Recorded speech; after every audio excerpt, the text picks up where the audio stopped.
Yeah, man, I'm back again with some more content to spark the brain.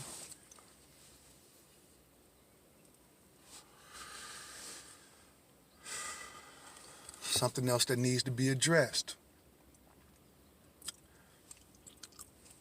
I talk to a lot of females, I talk to a lot of guys about relationships. For some strange reason, a lot of people come to me for advice. Imagine that.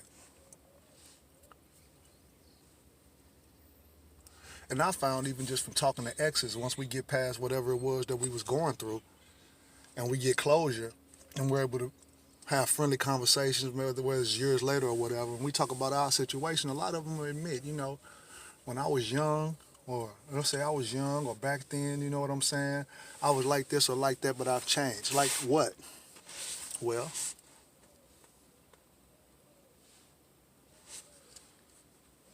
the type to get into bad relationships knowing that they were not the best situation for them. A lot of times most times when relationships don't work out, the guy gets the bad rap, you know, the all men are dogs ideology. Men do most of the cheating traditionally. I don't know if that's really the case anymore in this day and age. You know what I'm saying? But a lot of females who are single mothers and who have children, when you talk to them, you get one side of it. And you hear about all the things that the guy did wrong and how he left or how he was cheating or whatever the case may be. But a lot of times they're not really being truthful. Or they are being truthful, but it's misleading because they're leaving out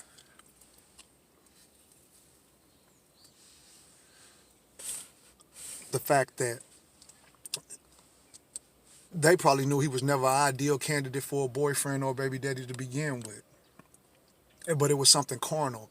It was about lust.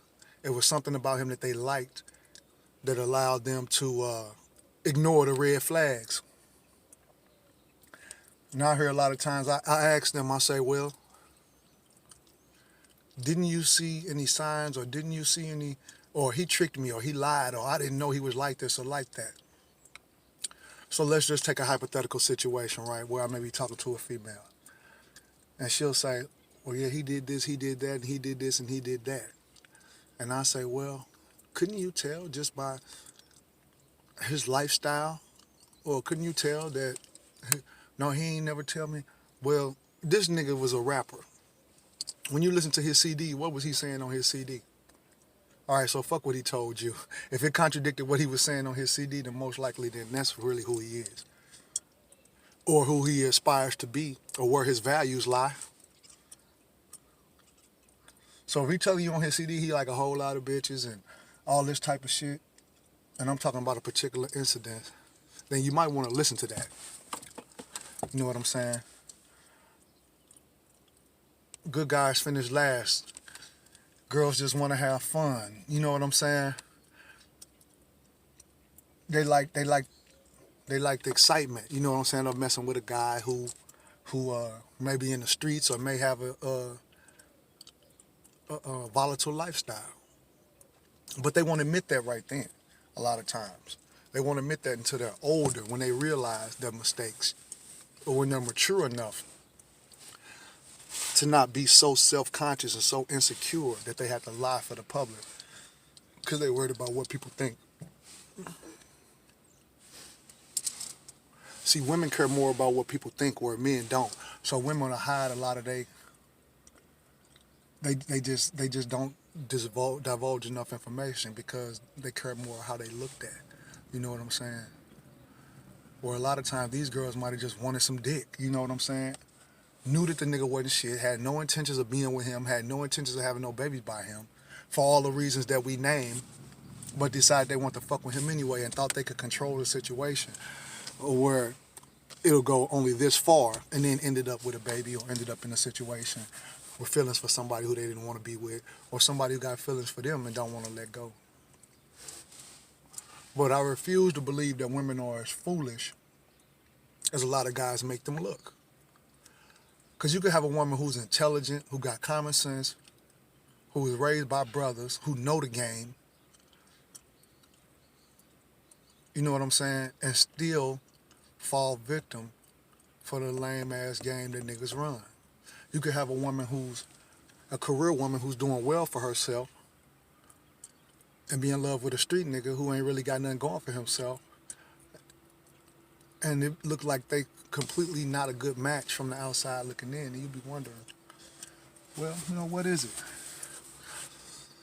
Is it that, could it possibly be that this air of confidence and self-esteem or whatever that this woman has is just on the outside, and really on the inside she doesn't feel that highly, don't think that highly of herself, and that's why she subconsciously chooses these men who aren't good, because she doesn't feel like she deserves better? I've had a lot of women tell me that too. Well, when I was doing counseling and mentoring and shit. Well, if you saw these signs, because they say, some of them admit, I saw the red sign. What made you, or when you was messing with a guy who was treating you right, why wasn't that good enough for you? I wasn't used to that. I went back to what I was used to. You know what I'm saying? I've had that conversation with females who I was messing with. They'll tell me, man, I should have been with you because you was more of what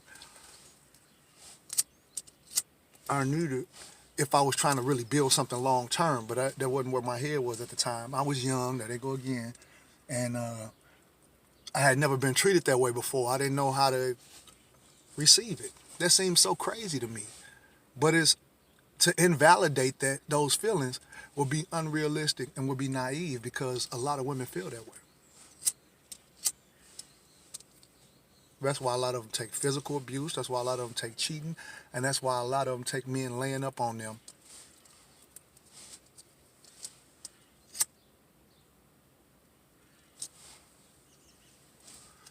They be knowing these dudes ain't shit a lot of times. But I think subconsciously, a lot of them feel like they ain't shit. Because how can somebody who cares about themselves and really, really, really has self-esteem and have confidence allow themselves to be mistreated?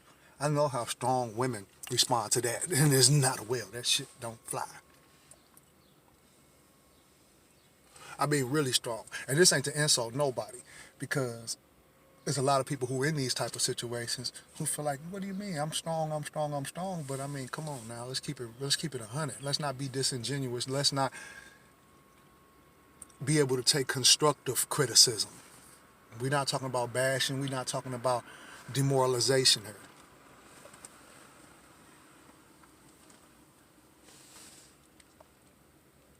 Constructive criticism.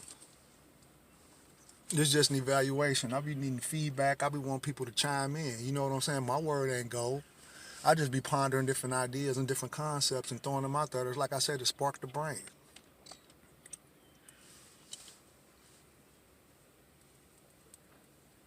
But I don't believe it's as much game being ran and dudes are deceiving females as much as it's made to be believed. I think a lot of these females may be a lot more like these guys than they care to admit. You know what I mean? Just a thought.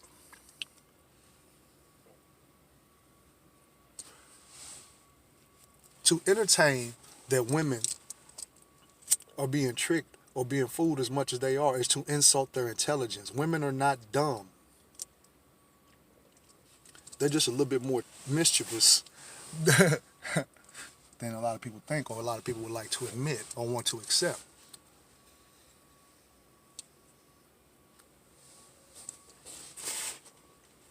If you're young and you got people in your life who trying to raise you right and trying to put something, instill some values in you and tell you what type of guys to look out for, what type of the people to look out for, and you still end up in an unfavorable situation, at some point, unless you knew what they were saying was true. You were just doing what you wanted to do. Maybe it was a phase, maybe it was just part of growing up, being rebellious, being a teenager. But if you didn't have that,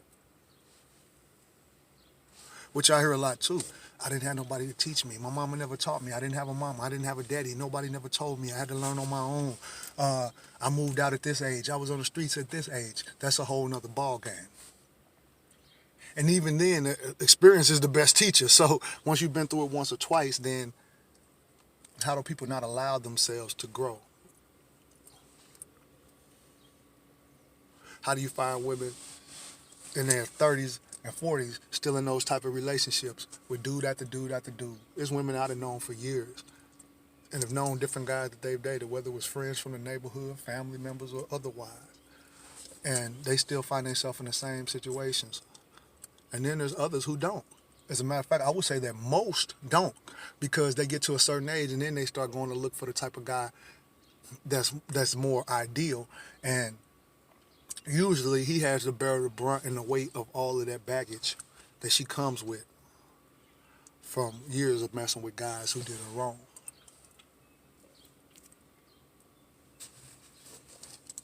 That's the one thing about smoking joints. They always go out. I don't think I rolled this motherfucker too tight. Motherfucker was fat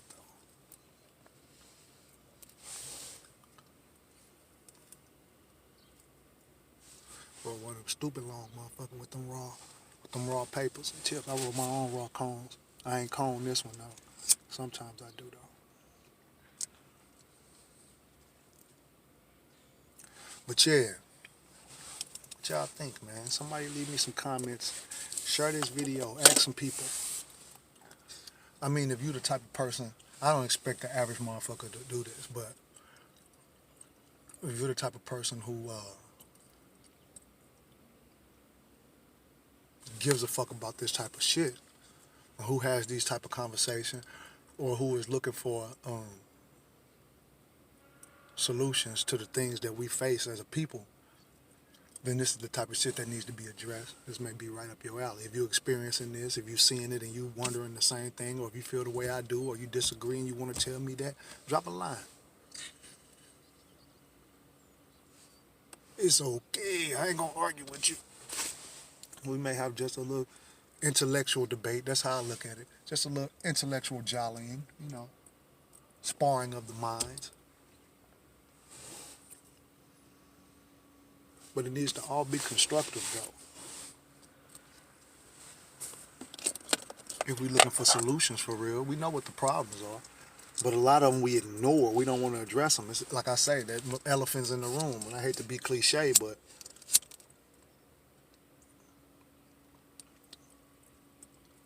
it's time for some accountability. People always want to blame other people for stuff. And I'm not non-empathetic to the women who really, really have been deceived and who really, you know what I'm saying, do get taken advantage of.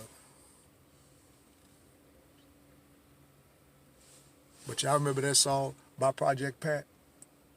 Don't save her, she don't want to be saved. That may be more relevant than we know. And on that note, I'm out of here. I'm gonna leave it to y'all. Good day, good people. Shalom.